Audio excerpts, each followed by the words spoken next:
हमारे चैनल में पहली बार आए हैं तो मराठी डीजे सॉन्ग को लाइक एंड सब्सक्राइब कर लीजिए प्लीज। मिक्स बाय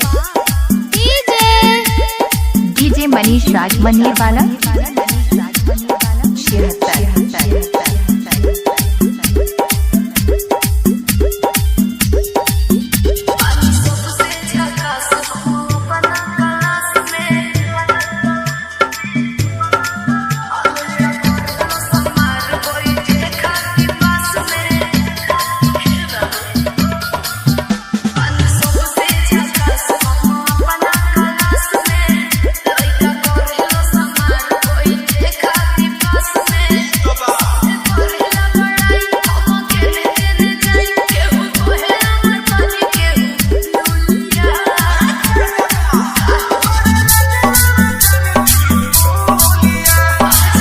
मराठी जी जिंदाबाद।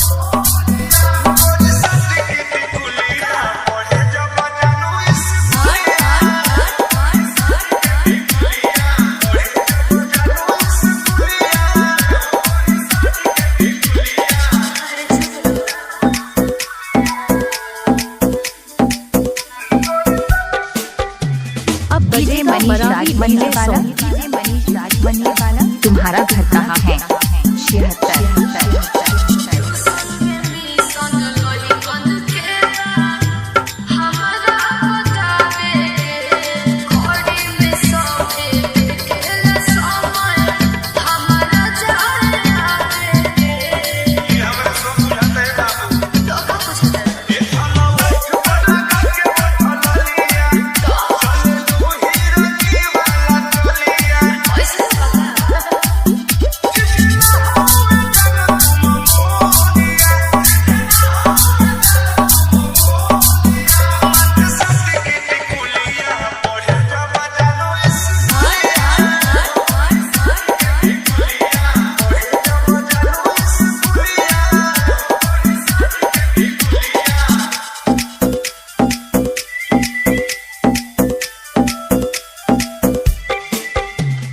डीजे मनीष राज मनिए वाला